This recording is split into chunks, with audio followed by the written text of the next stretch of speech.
séminaire. Qu'est-ce qu'on peut dire, Jean-Michel Schmitt, concernant le déploiement du dispositif? Il faut effectivement trouver des partenaires en région. On a évoqué toute l'importance de mobiliser des partenaires déjà qualifiés sur les sujets de la rénovation bâtiment. On en a cité ce matin. Et puis il y a toute l'organisation, trouver des référents, c'est ça, au niveau local, organiser pour que tout ça, pour qu'il y ait des formations. À quel horizon d'ailleurs les formations? Quand est-ce qu'on va commencer à déployer vraiment au niveau national?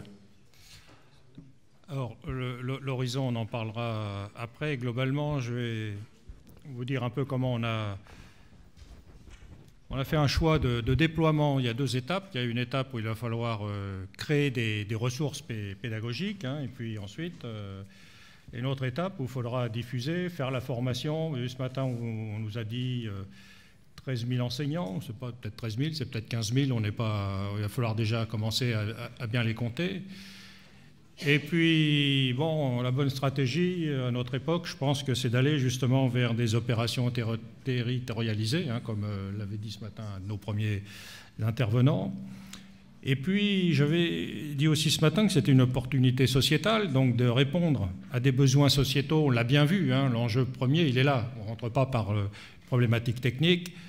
Enjeu sociétal, ça veut dire aussi qu'il faut le décliner en fonction des régions. J'en ai dit deux mots ce matin, en fonction du climat, et puis aussi de la sociologie de la région. Hein. Vous avez entendu, il n'y a pas longtemps, on expliquait dans les médias, on est vraiment dans l'actualité. Hein. Quand on dit dans 10 ans, bah, il ne faudra plus avoir trop de poêle à mazout, hein, dans les campagnes. Bah, là où il y a des campagnes, il faudra peut-être avoir une formation plus axée ou une formation locale, en appui justement avec les opérateurs, hein, qui ont besoin d'être formés, puis d'accompagner surtout par des jeunes bien formés.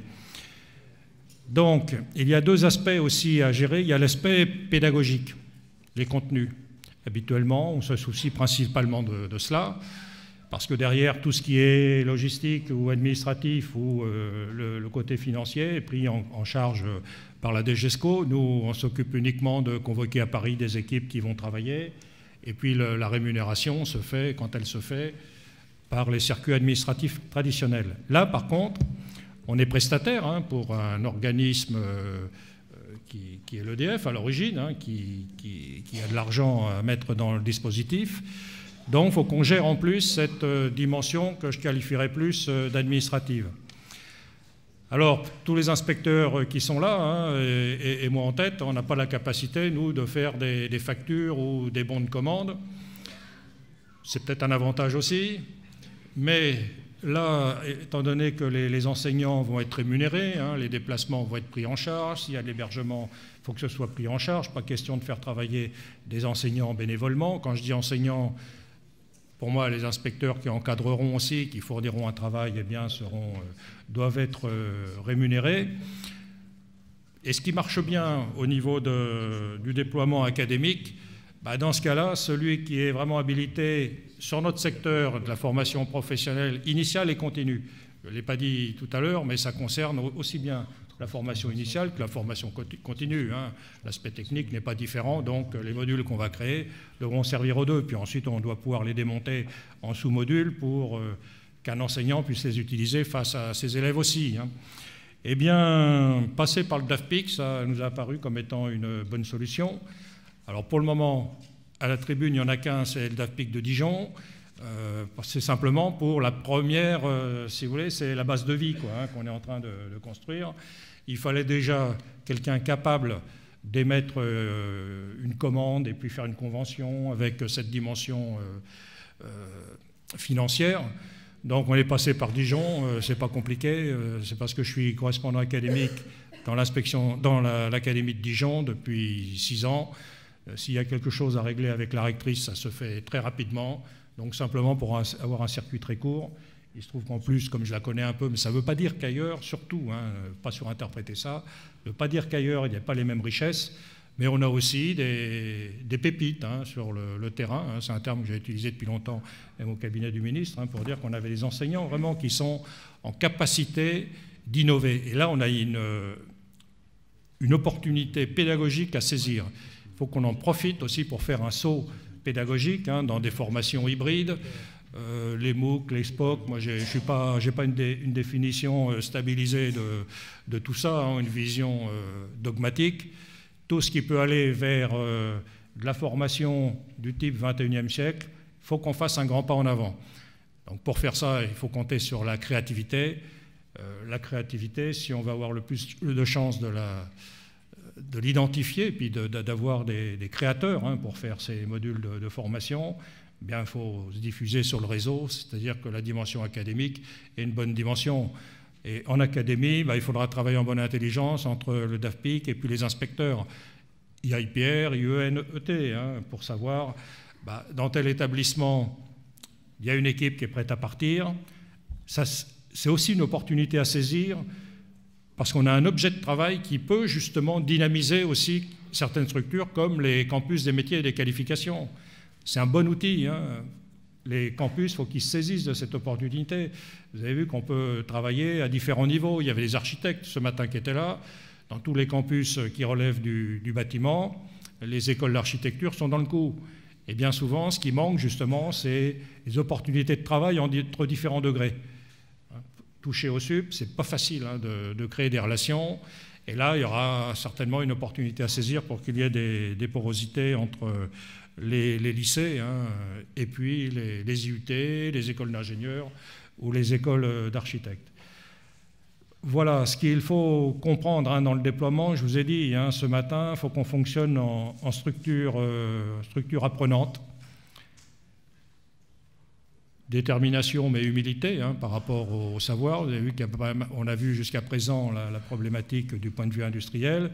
Il y a quand même beaucoup de grains à moudre. Il y a des enjeux écologiques importants, des enjeux de marché aussi qui sont très importants. Donc je crois que c'est un très beau chantier, hein. Alors il y a un travail qui a commencé à être fait par Cédric Dziobanowski, je pense que tout le monde le connaît, hein, qui est IIPR à Nantes, et puis qui a une mission nationale sur le BTP auprès de la DGESCO et puis de l'inspection générale. Et Guillaume Le Guern, comme il a été présenté tout à l'heure, qui est un enseignant orienté énergétique, mais ça tombe bien pour notre problématique, qui est reconnu aussi par pas mal de ses pairs, et qui sera aussi déchargé à mi-temps donc auprès du programme FIBAT. Voilà, donc dans un premier temps, Cédric va commencer à nous montrer, parce que demain après-midi, dans les ateliers, on continuera encore à aller plus proche de l'opérationnel, là, en ayant vraiment un mode échange avec vous. Et Cédric, lui, et puis Guillaume, hein, vous organisez comme vous voulez pour montrer ce qu'on vous propose, hein, comme mode de travail sur le fond. Félix, lui, il intervient à la fois sur le fond, et puis aussi, parce que le DAFPIC, c'est lui le patron de la formation continue, donc le volet de la formation continue étant à l'ordre du jour aussi, initial aussi, il a un rôle important en académie. Bon, eh bien, à travers ses conseillers en formation continue, là aussi, on a des gens qui sont très, très performants, il faut leur donner l'opportunité de s'exprimer, puis j'allais presque dire de se faire plaisir, quoi, en allant vers la créativité, quoi. Voilà, donc si vous voulez repréciser quelque chose, n'hésitez pas par rapport à cette organisation générale, sinon on rentre directement dans le dur. Juste un petit mot, hein. Merci Jean-Michel. Bien entendu, tu viens souvent à Dijon, donc ce qui me permet d'avoir quelques chantiers. Mais je pense que j'espère que si tu as choisi aussi, si tu nous as sollicité, c'est parce que aussi on a montré aussi des compétences dans un certain nombre de domaines. Et puis donc les collègues interviendront demain, notamment sur tout ce qui est domaine de formation ouverte à distance. Et là, je vais plutôt intervenir en termes de directeur de GIP. J'expliquerai, parce que je ne sais pas si tout le monde sait ce qu'est un GIP. J'interviendrai aussi plus particulièrement sur l'aspect directeur de GIP, qui permet effectivement de faire l'interfaçage entre l'AQC, des financements privés, et puis vos académies, pour pouvoir financer le plan de formation des enseignants. Alors, si vous pouvez tirer un petit peu le micro vers vous, parce que comme ça, vous serez... Et parlez vraiment très très proche du micro, Félix Meyer, si vous pouvez approcher le socle, et tout le socle de vous, voilà, comme ça vous serez plus proche du micro. Oui, donc vous êtes directeur du GIP formation tout au long de la vie de Bourgogne. Et là, on va parler de la montée en compétences des professeurs, c'est ça ? voir comment on peut donner des compétences nouvelles aux enseignants qui vont former les formateurs et qui ensuite formeront bien sûr les artisans de demain. Alors c'est moi qui prends le... Sergej Jumanowski. Voilà. On a prévu un séminaire qui va du général vers le particulier. On est encore, on va dire un petit peu dans le général, mais on va basculer tout de suite dans l'organisationnel, c'est-à-dire pour vous expliquer comment on a pensé le déploiement de ce dispositif qui est pensé dans le cadre d'une convention sur 3 années. Moi, je vais rester encore un petit peu généraliste, mais pour vous préciser les ambitions, on va dire, de l'axe et des objectifs pédagogiques. La formation des collègues enseignants, ce n'est pas un but, c'est un moyen. L'objectif réel, c'est la montée en compétences des professionnels et donc des élèves. Donc on passe par la formation des profs, mais finalement, ce n'est pas ça notre objectif. Il ne faudrait pas qu'on envisage FIBAT comme uniquement une formation technique sur des contenus techniques, parce que comme on l'a vu avec le BIM, ce n'est pas uniquement un changement d'outils ou un changement de contenu technologique, c'est aussi principalement des changements de posture amenés par la nécessité d'un décloisonnement et puis d'une approche plus systémique des projets. Ce qu'on a vu tout à l'heure, c'est le poseur de fenêtre qui pose sa fenêtre, peu importe si l'étape d'avant a été bien faite ou pas correctement faite. Ce qu'on a découvert avec le BIM, c'est que la mutation entre guillemets digitale qui se cache derrière ce truc-là, c'est pas qu'un changement de logiciel, c'est aussi un changement de posture. C'est la capacité à travailler en manière, on va dire, plus collaborative et synchrone, en croisant des approches vraiment différentes qu'avant, on avait quand même tendance à approcher de manière silotée, en silo, ou séquentielle. Dans la convention FIBAT, il est écrit spécifiquement que ce programme va développer de l'innovation. Donc elle peut être liées à des nouvelles technologies d'efficacité ou de rénovation énergétique, mais nous, ce qu'on pense aussi, c'est l'innovation pédagogique. Et ce qu'on sait qui se cache derrière, c'est qu'on forme depuis des décennies des élèves dans des classes en silo, entre guillemets, avec les électriciens formés entre eux, les plombiers entre eux, etc. etc. Et même si on crée de temps en temps des situations de croisement ou autres, on sait que le résultat, il est insuffisant. Et un des gros enjeux de FIBAT, c'est de vous faire participer à cette réflexion sur quelles sont finalement les évolutions qu'on voudrait envisager dans le futur pour les modalités d'enseignement du CAP au BTS, pour faire court, et comment on peut décloisonner nos formations et faire en sorte qu'on ne constate plus après ce qu'on a pu voir ce matin et qu'il y ait un regard d'autocontrôle collectif. On parle de plus en plus d'intelligence collective et de compétences collectives, c'est bien ça, c'est passer de programmes de formation qui forment des individus individuellement compétents à des programmes de formation qui vont former des communautés professionnelles collectivement compétents. Et dans certains diplômes, on a des examens qui font travailler de manière collaborative des élèves. Actuellement dans le BTP, moi j'en connais pas beaucoup, mais la vraie vie, sur un projet, les gens travaillent de manière collaborative et en formation, on ne les prépare pas à ça. Donc un des objectifs et un des enjeux je ne sais pas comment on avance. Avec la petite slide, vous avez la petite flèche verte et voilà, ça marche. Un des enjeux en fait, qu'on a imaginé avec le comité de pilotage de FIBAT, c'est qu'on puisse réfléchir avec vous, donc les collègues enseignants, experts, inspecteurs et autres, aux manières de faire muter notre système, comme on a essayé de le faire depuis quelques années pour prendre en compte la transition numérique dans les formations, mais pour coupler à la montée en compétences sur l'efficacité énergétique et la rénovation énergétique des bâtiments existants, cette problématique du décloisonnement et de l'intelligence collective dont on a beaucoup parlé tout à l'heure. Donc, FIBAT, finalement, c'est un pilotage national qui a, dans sa première étape, on va dire, participé à l'élaboration de ce séminaire. On vous montrera demain, mais vous l'avez déjà pour beaucoup vu, des propositions de parcours de formation sur lesquelles on a déjà réfléchi et sur lesquelles Guillaume a énormément travaillé. L'objectif étant avec vous d'identifier les priorités, dans quoi on se lance, parce que FIBAT, ce n'est pas 10 ans pour l'instant, c'est une convention de 3 ans, on arrive à la fin de la première année. Donc dans le temps qui nous est imparti et avec les moyens qu'on a, quels sont les choix collectifs qu'on fait. Et donc, il y a bien un travail de pilotage national, mais il y a un travail de pilotage académique et interacadémique qui est couplé et presque aussi important. Et l'objectif, c'est que notamment demain, on travaille beaucoup là-dessus, avec notamment la problématique du pilotage des examens. On sait bien que quand vous rendez quelque chose obligatoire dans un examen, ça peut accélérer quand même la mutation des pratiques. Si vous rendez obligatoire quelque chose pour lequel les collègues ne sont pas formés, ça ne marche pas.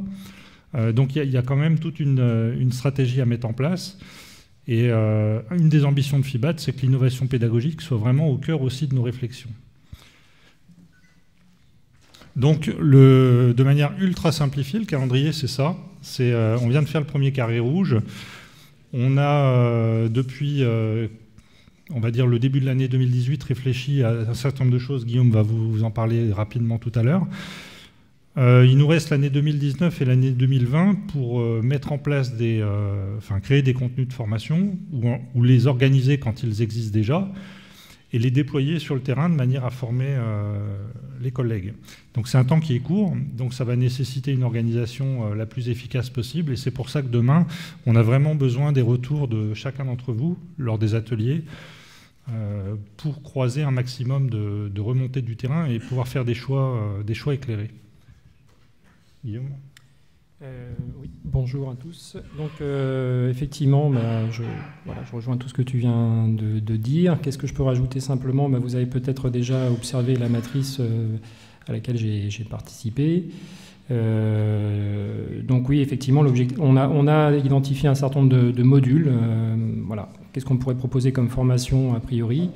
Et on a essayé de réfléchir pour chacune des grandes familles de formation et de métiers du bâtiment à ce que les collègues, donc en lycée professionnel, niveau bac pro et aussi niveau BTS, pourraient avoir besoin dans l'absolu en termes de formation technique. Et donc sur la base de ce premier travail, l'idée c'est effectivement demain regarder dans le détail si on a vu juste, qu'est-ce qui nous reste à envisager qu'on aurait pu oublier, et puis identifier les priorités. Effectivement, qu'est-ce qu'il va falloir quels sont les points sur lesquels il va falloir travailler en priorité avec tel ou tel type de professeurs formés. Donc demain, vous serez sollicité pour amener votre avis là-dessus. Et donc sur la base de ce travail, on pourra par la suite commencer à créer des appels d'offres pour créer de la matière, créer des granules de formation, des supports qui pourront être ensuite diffusés dans les établissements. Félix Meyers. Donc, je reprends un petit peu ce que viennent de dire les collègues. Donc, il y a un déploiement pédagogique avec, bien entendu, les DAFPIC, peut-être en termes de coordination, ou les DAET, mais aussi un rôle majeur des inspecteurs de filières articulées avec les réformes en cours. Là, on est sur un gros projet, mais que ce soit les IEN ou les DAET ou les DAFPIC, on sait bien que aussi on a aussi quelques préoccupations aujourd'hui avec la transformation de la voie professionnelle, et donc il faudra que en local aussi vous puissiez articuler un petit peu ces différents dispositifs. Donc l'importance aussi de ce PNF, c'est et je vais essayer de l'expliciter, on va avoir besoin des inspecteurs, parce que ce n'est pas le DAFPIC de Dijon ou le directeur de GIP de Dijon qui est certainement très très bon, qui connaît les enseignants que vous avez dans vos académies, les besoins en termes de formation au niveau de vos académies. Donc le dispositif il est national. Donc via le GIP de Dijon, on va être l'interface de l'AQC. On va vous présenter un petit peu les différentes étapes. Mais derrière, nous allons nous appuyer sur vous pour pouvoir désigner un certain nombre d'acteurs. Donc on va parler des professeurs référents qui vont être les formateurs de formateurs. On va se tourner aussi vers le 3CA BTP qui est partenaire, pour que le 3CA nous donne aussi le nom d'un certain nombre de professeurs, de formateurs de CFA, enfin d'enseignants, excusez-moi, d'enseignants pour pouvoir être formés aussi. Et puis donc ces formateurs de formateurs devront avoir quand même quelques compétences techniques, on l'espère, pédagogiques aussi, et surtout acceptent le challenge de participer au dispositif de formation. Donc il y a quand même des éléments importants, et c'est pour ça qu'on échange ce soir, pour que vous preniez bien un petit peu la mesure du travail que vous aurez aussi à faire. Alors, l'organisation du déploiement, une première étape, c'est la formalisation de modules. Donc, que ce soit Cédric ou M. Legarde, vous avez parlé un petit peu de ces éléments. Il y a un travail qui a été fait et qui aussi a fait intervenir des professionnels. Et donc, l'objectif, ensuite, c'est d'élaborer des parcours de formation. Alors, demain matin, vous aurez une intervention de deux collègues, Pierre Billet de Dijon et puis Xavier Blais de Nantes. Ce sont des spécialistes, ce sont des conseillers en formation continue qui sont spécialistes d'ingénierie de solutions sur des parcours hybrides. Par exemple, sur Dijon, le CAFOC de Dijon forme à peu près 2000 tuteurs sur tout le territoire national à travers des dispositifs totalement hybrides. On a travaillé aussi avec Nantes et puis un certain nombre d'autres académies pour développer des parcours de formation de formateurs sur un certain nombre de thématiques. Donc c'est surtout utilisé pour la formation continue, mais il y a un certain nombre... Enfin, si vous avez, en tant qu'inspecteur, je suis IAPR aussi, donc quand vous avez par exemple un contractuel qui arrive, qui n'a jamais pris une classe, est-ce que vous mettez un dispositif via vos services de formation en place, ou est-ce que vous avez une ressource qui pourrait être une ressource hybride qui vous permet de dire cette personne, voilà, vous pouvez suivre un parcours et qui va vous permettre de commencer à intégrer toutes les problématiques de l'enseignement. Donc voilà, c'est notre spécificité. Donc il y a 14 académies qui jouent sur ce projet CapForm. Et notre travail aussi, ça sera de vous accompagner, puisque les collègues ne seront pas des spécialistes du domaine du BTP, mais ils sont spécialistes d'écouter les spécialistes pour pouvoir transcrire, scénariser des éléments d'un parcours de formation qui va associer, on l'a entendu tout à l'heure, du présentiel, parce que peut-être qu'il faudra faire des TP, peut-être qu'on utilisera les plateaux Praxibat ou d'autres dispositifs, et puis il y aura toute une partie en termes de formation qui sera de la formation à distance. Ce que l'on a de particulier chez nous, c'est on ne laisse pas les personnes toutes seules travailler sur des formations à distance. On a des cellules tutorales qui permettent de suivre un petit peu le parcours et d'accompagner des personnes. Donc peut-être qu'il faudra mettre en place ce type de dispositif aussi pour que les professeurs qui vont être sur des parcours numériques puissent avoir des relais s'il y a un problème ou une incompréhension. Donc ça, ce seront des dispositifs à élaborer. Donc ce sera tout le travail qui va être mis en place à travers un certain nombre de collègues. Alors je reprends aussi, excuse-moi Jean-Michel, mais tous les professeurs qui vont être formés ne vont pas être rémunérés. C'est ceux qui seront effectivement en charge d'un travail supplémentaire qui est lié à la production de ressources qui seront rémunérés. Donc modalité hybride associant présentiel distanciel, utilisant différentes opportunités numériques. Donc ça, c'est le cahier des charges imposé par Jean-Michel et Cédric. C'est d'essayer d'être un petit peu innovant. Donc il y a des tas de choses, des MOOC, des SPOC, la réalité virtuelle, etc. Tout ce qu'on peut imaginer. Ce qui fait perdre quelques cheveux à mon collègue Pierre Billet qui interviendra demain, parce que c'est vraiment des choses un petit peu innovantes qu'il va falloir agencer, scénariser pour pouvoir permettre à 12 000 professeurs et je ne sais pas combien de formateurs des CFA de pouvoir travailler sur des approches hybrides. Donc ensuite, formation de formateurs référents, donc ça c'est la première étape. Donc après à peu près 200 professeurs de lycée, une centaine de formateurs de CFA qui vont être formés en priorité, et ce seront eux qu'il faudra mobiliser pour pouvoir redescendre la formation au niveau des académies. Et puis déploiement national de formation à destination des 12 000 professeurs et formateurs. L'objectif, Cédric l'a rappelé, hein, c'est bien entendu les enseignants, mais c'est surtout de former les futurs professionnels qui vont sortir dans nos dispositifs de formation du CAP au BTS, voire plus si affinité. Donc c'est vraiment aussi quelque chose d'important. Ça veut dire que, bien sûr, on va créer des parcours pour les enseignants. On espère qu'une partie de ces ressources qui vont être créées vont pouvoir être réutilisées dans le cadre de la formation par tous les enseignants. Donc il y a aussi une approche duale. C'est les aspects, excusez-moi du terme, technique par rapport à FIBAT, mais c'est aussi peut-être déployer des formations concernant l'utilisation du numérique par rapport aux enseignants. Donc ça aussi, il y a des stratégies qu'on va pouvoir intégrer dans cette démarche-là. Ensuite, donc il y a les parcours, hein, il faut travailler sur les métiers, les niveaux. Donc l'approche de la rénovation associe des différents métiers et niveaux. Donc comme M. Legarde l'a dit, vous avez eu la matrice. Donc j'avais proposé de l'afficher, mais on m'a dit non, ça va faire peur. Donc je ne sais pas l'afficher. Donc impose des apports communs et des contenus spécifiques. Donc vous travaillerez sur la matrice demain et vous verrez effectivement qu'il y a des compétences qui sont transversales et puis après des compétences métiers.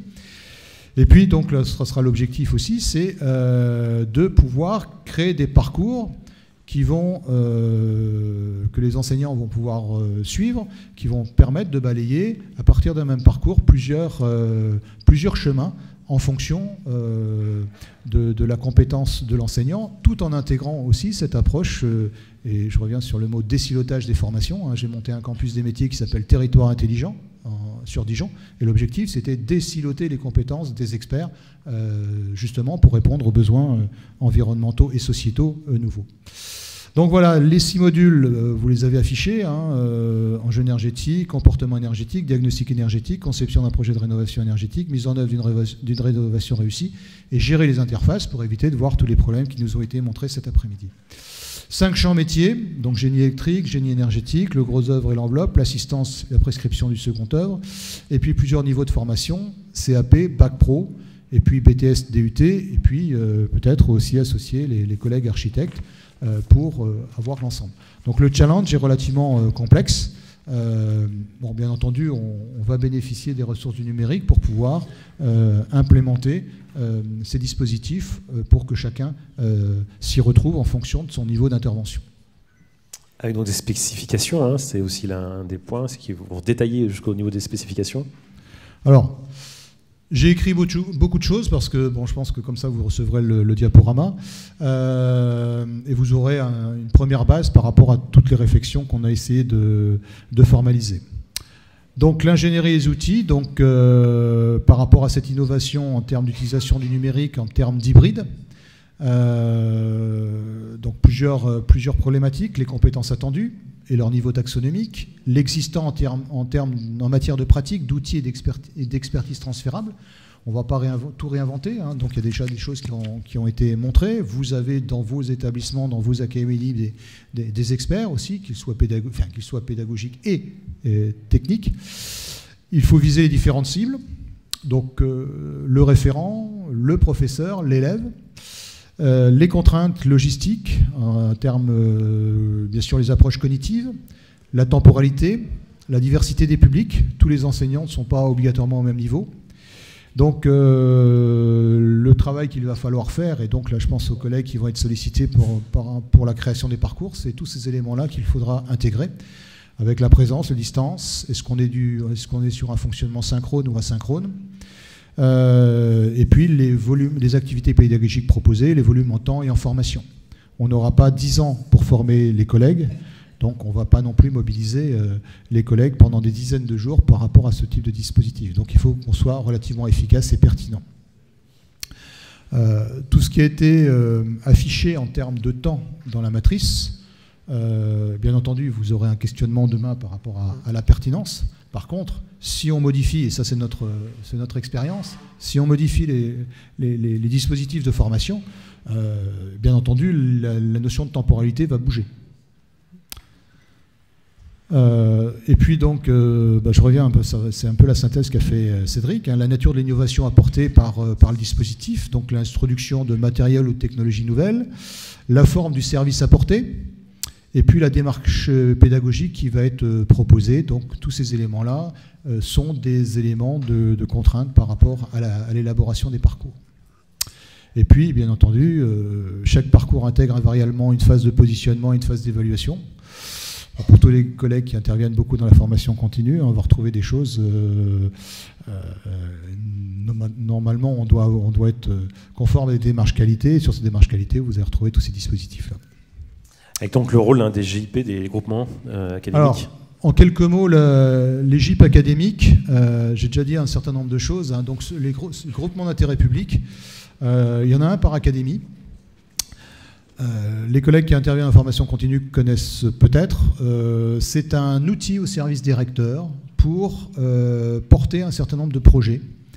Une des missions principales des GIP, c'est l'interface au niveau des GRETA, des groupements d'établissement, qui travaillent sur de la formation continue, notamment sur des portages en réponse à des appels d'offres. Et puis, bien entendu, le GIP est un acteur de la formation des professionnels de la formation continue de l'académie. On travaille sur la communication, on gère tous les systèmes d'information, que ce soit le système national, que ce soit le système de Pôle emploi, des régions, etc. Donc il y a tout un environnement lié à la formation continue. Mais les GIP, il y a un certain nombre de GIP qui portent par exemple les CFA publics. Nous,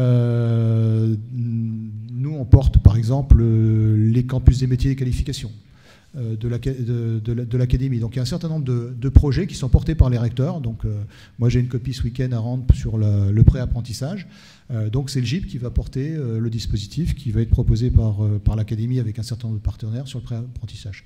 Alors globalement, tout ce qui est DAFPIC, c'est plutôt une approche politique avec les partenaires, branches professionnelles, régions, Pôle emploi. Tout ce qui va être GIP, c'est tout ce qui va faire intervenir des approches un peu financières.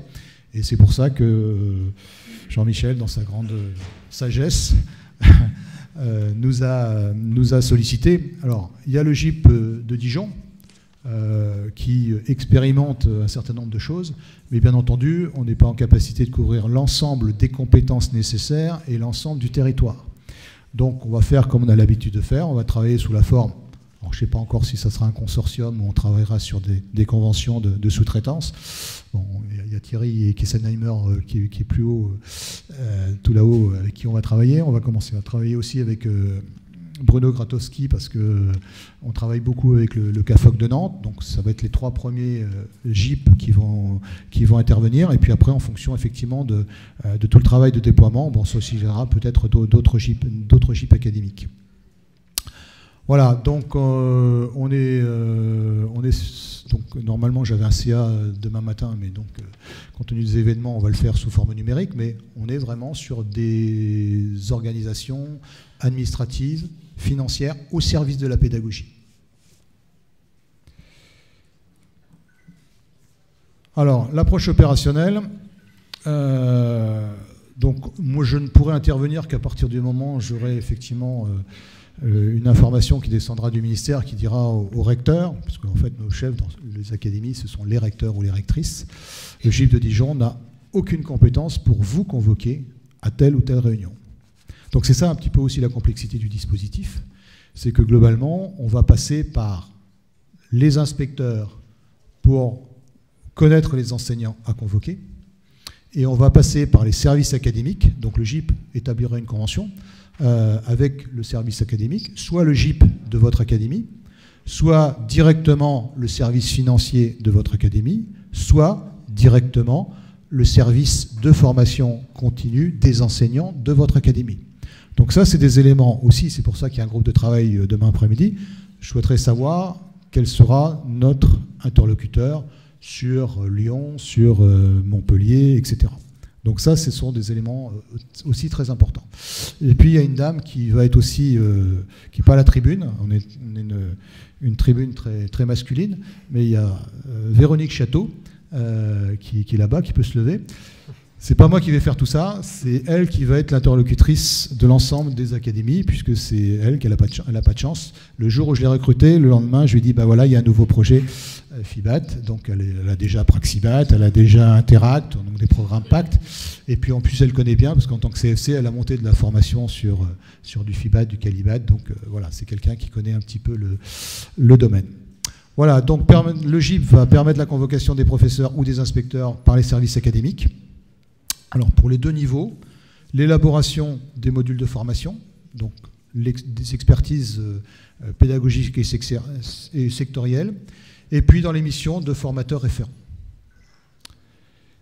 Et puis il vous faudra aussi, comme ça a été dit par Cédric, inscrire le projet FIBAT dans les plans de formation académique. Donc là, par rapport au planning qui était proposé, il faudra prévoir ça pour la rentrée de 2019. Il faudra effectivement inscrire ces éléments. Alors aussi, des choses que peut-être, je ne sais pas comment vous avez l'habitude de travailler dans vos académies, mais chez nous, on a l'habitude notamment de travailler avec des financements ADEME, des financements, oui, souvent des financements ADEME ou d'autres partenaires qui apportent des financements au plan de formation. Donc ça, nous on a des conventions relativement simples entre les acteurs de la formation et le GIP. Donc il faudra voir aussi si ce type de convention fonctionne bien. Permettre la mobilisation des inspecteurs et services académiques, donc ça sera toujours vos recteurs qui vous convoqueront. Nous, simplement, avec Véronique Château, Monsieur Le Guern, des organismes de formation que l'on ne connaît pas encore aujourd'hui, on planifiera des dispositifs de formation. Et puis, donc, on vous demandera quels sont les professeurs à intégrer dans ces dispositifs de formation, pour les professeurs référents et pour la construction des modules. Et ensuite, on gérera effectivement les invitations avec vos services académiques. Et bien entendu, on remboursera, enfin on financera, enfin c'est pas moi, je ferai simplement la boîte aux lettres, je regarde monsieur Julien Thomas, on fera simplement la boîte aux lettres, donc on appellera des fonds au niveau de la QC, et donc nous on redistribuera ces fonds sur les différentes académies. Alors en 2 minutes, Félix Meyers, on va voir quelles sont les expérimentations qui sont déjà en cours sur votre secteur. 2 minutes pour pouvoir laisser la parole à la salle, parce que je pense qu'il y a un certain nombre de questions qui peuvent se poser sur le déploiement, sur la bonne façon de faire ça. Donc voilà. Donc les expérimentations, on en parle rapidement si vous voulez. Voir il y a l'élaboration de 3 parcours, notamment, ce qu'on vient de voir à l'instant. On a dit qu'on savait qu'on pourrait peut-être faire.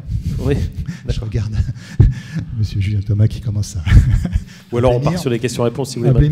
Non, mais je vais terminer, puis peut-être qu'après oui, d'accord, allez, ça marche, on fait comme ça. Ça sera plutôt comme ça, les collègues comprendront l'ensemble du dispositif. Donc voilà, normalement, on va essayer d'expérimenter un petit peu ce dispositif. Donc commencer par construire 3 parcours, donc les parcours M0, M1, M2.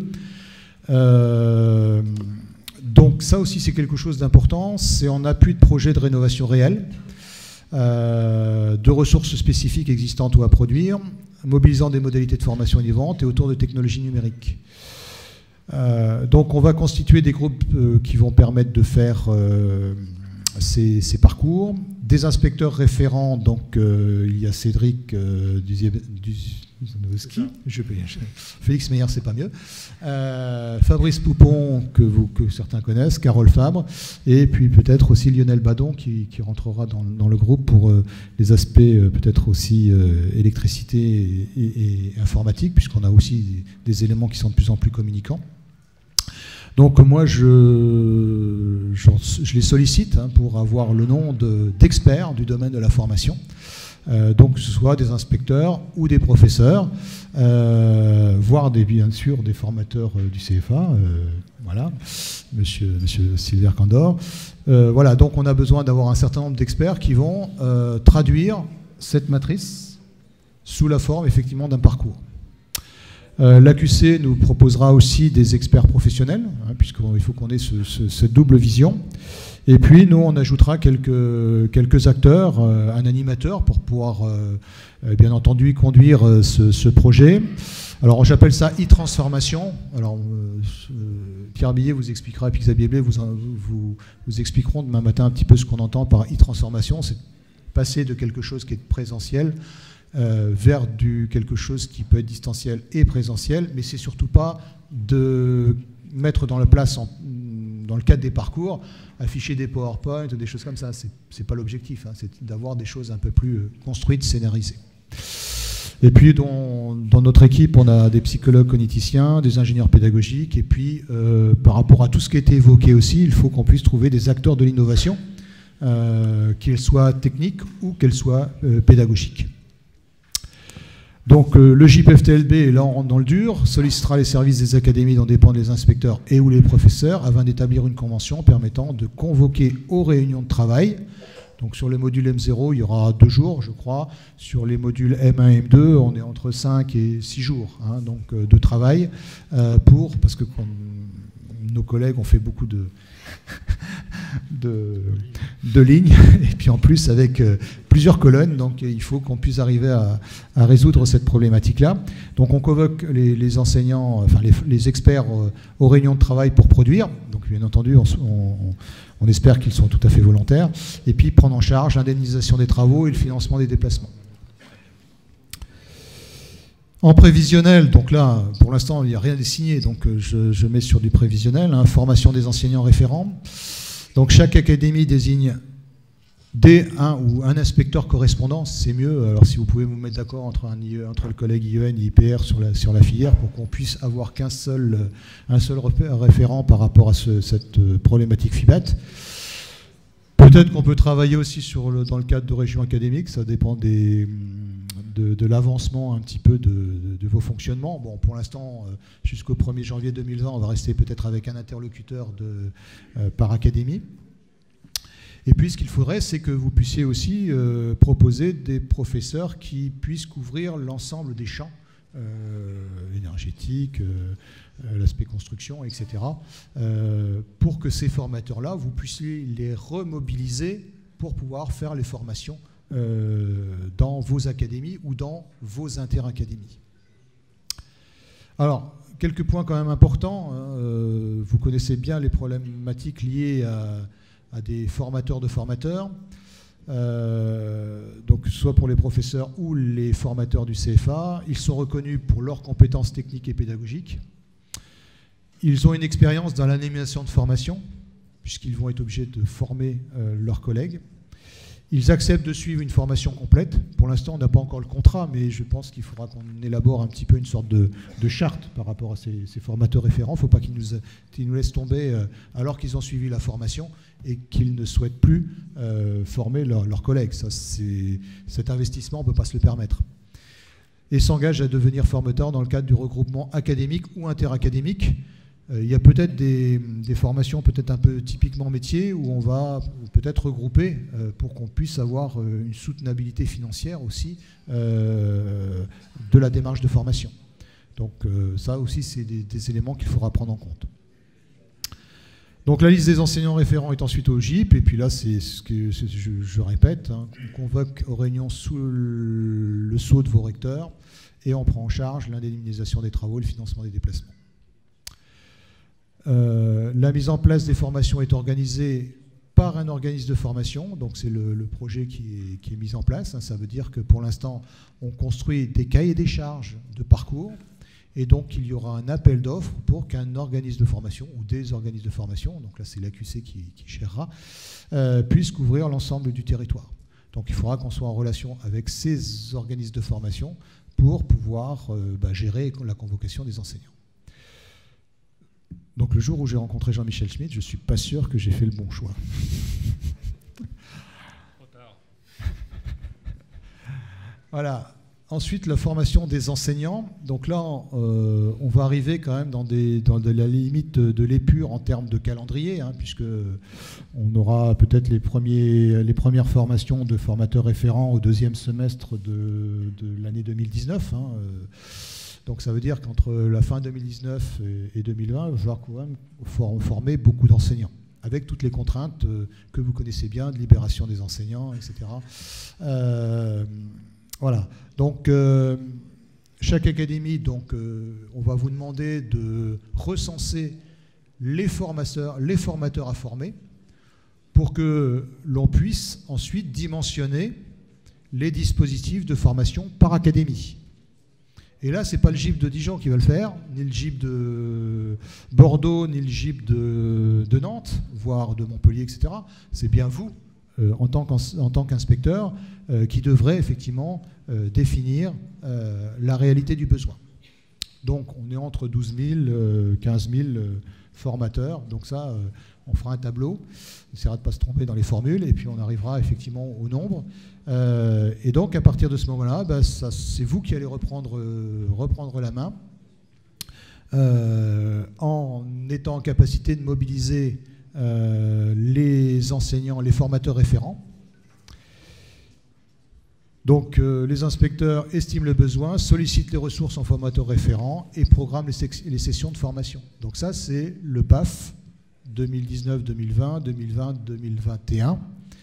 Et puis, donc, à partir du moment où vous aurez estimé le besoin en enseignants, que vous aurez aussi regardé un petit peu l'optimisation en termes de déplacement, peut-être c'est pour ça qu'on parle d'académie, de région académique, voire d'interacadémique pour certaines formations, il faudra organiser les sessions de formation.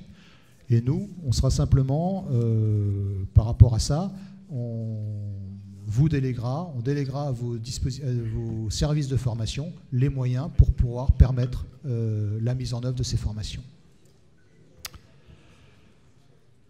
Voilà, donc on aura une facture de l'académie et on remboursera l'académie par rapport à ces éléments de formation.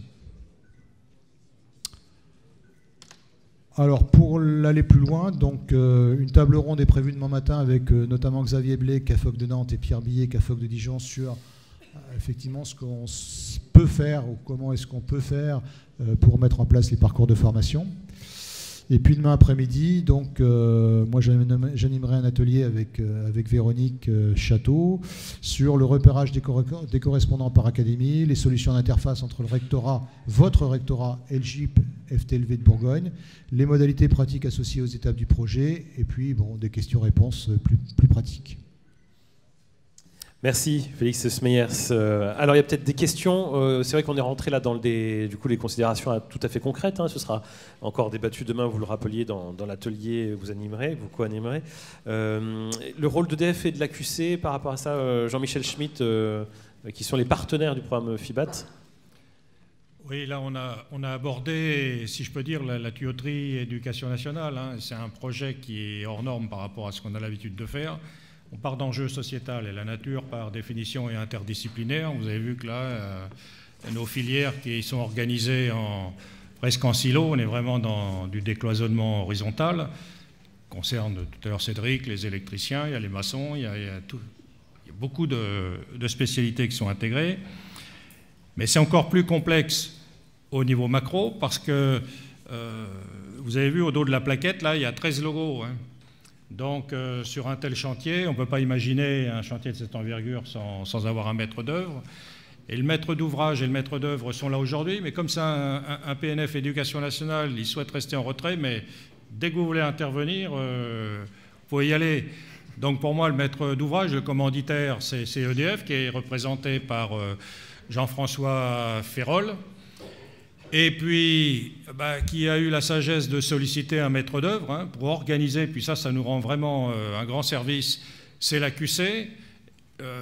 La tête de liste au niveau de l'AQC, c'est Julien Thomas, qui est aidé, alors on apprécie beaucoup le travail de Jérémy Ferrari, il y a peut-être quelques...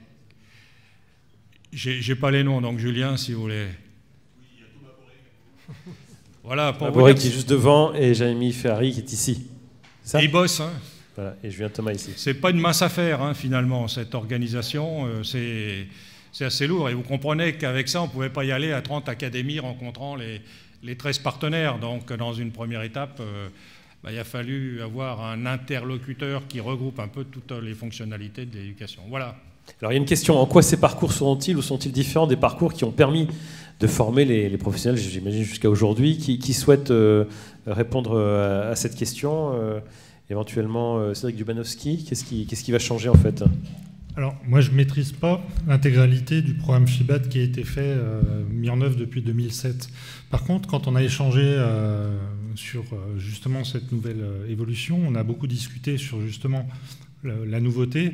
Et par exemple, la question du diagnostic, en discutant vraiment avec tous les spécialistes, et notamment l'ADEME et autres, il y a eu un consensus pour dire finalement, on n'a jamais encore construit de programme de formation pour formaliser des formations au diagnostic systémique, tout corps d'État confondu, sur ce sujet-là.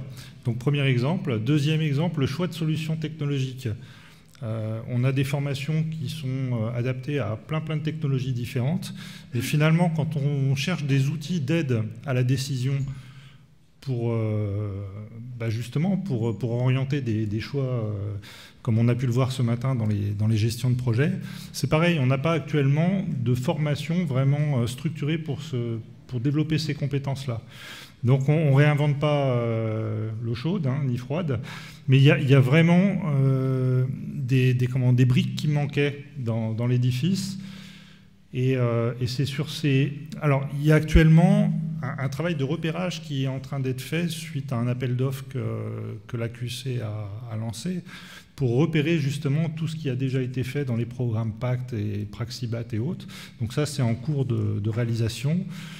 Et on a déjà identifié ces besoins, et c'est pour ça que les 3 premiers modules qui ont été identifiés, qu'on a appelés tout à l'heure modules d'expérimentation, ce n'est pas vraiment des modules d'expérimentation, c'est les 3 premiers qu'on va lancer. C'est les enjeux, c'est comment ça fonctionne, c'est ce dont on parlait ce matin, c'est-à-dire la physique du bâtiment de base et la technologie, le bon sens pour tous qui doit vraiment être à la base pour commencer. Et ensuite, le premier module qui a été vraiment identifié comme étant, on va dire, un petit peu dur, on rentre dans le dur, c'est ce fameux module de diagnostic, le M2. Concrètement, comment on va former au diagnostic? Voilà, vous êtes électricien, vous êtes appelé sur un chantier, ou couvreur, ou enfin peu importe. Voilà, comment vous y prenez en fonction de votre métier?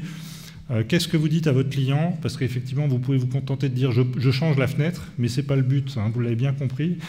Donc on va essayer de faire ce fameux module de diagnostic, donc module de formation à ces nouvelles compétences, de manière à ce qu'on puisse former les jeunes à ça.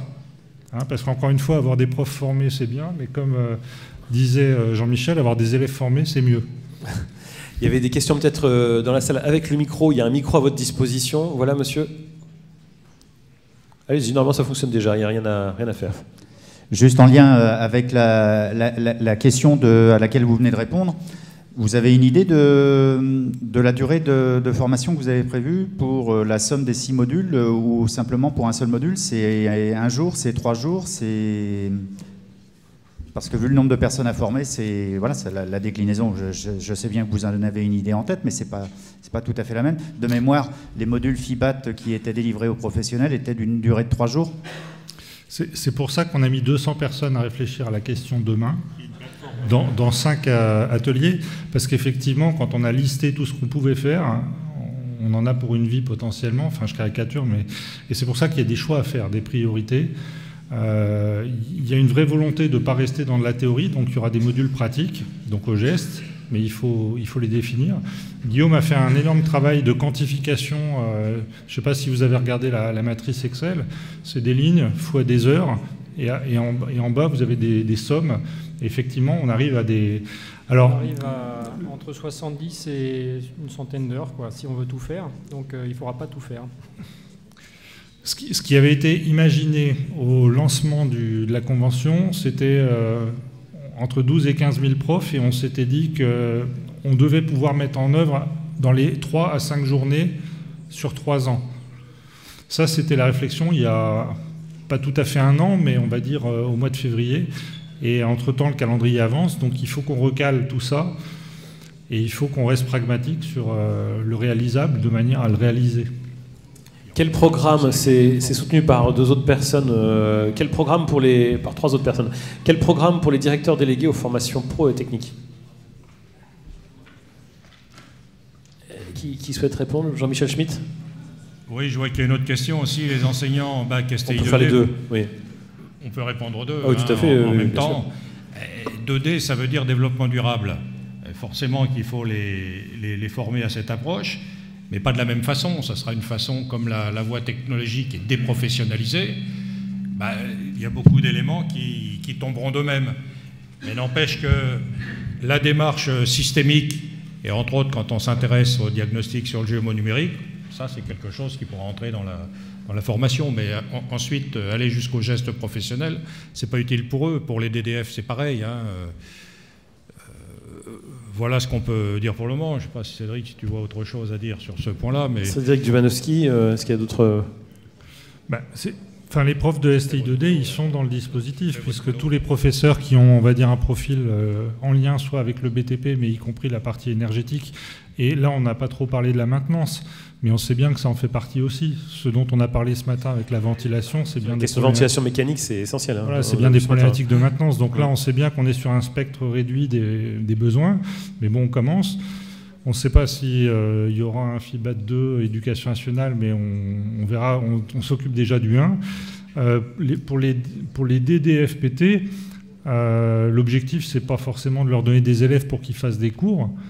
Donc, a priori, ils vont être plutôt en association aux inspecteurs pour déployer le plan de formation le plus adapté à leurs équipes, sachant qu'on a aussi des contraintes organisationnelles.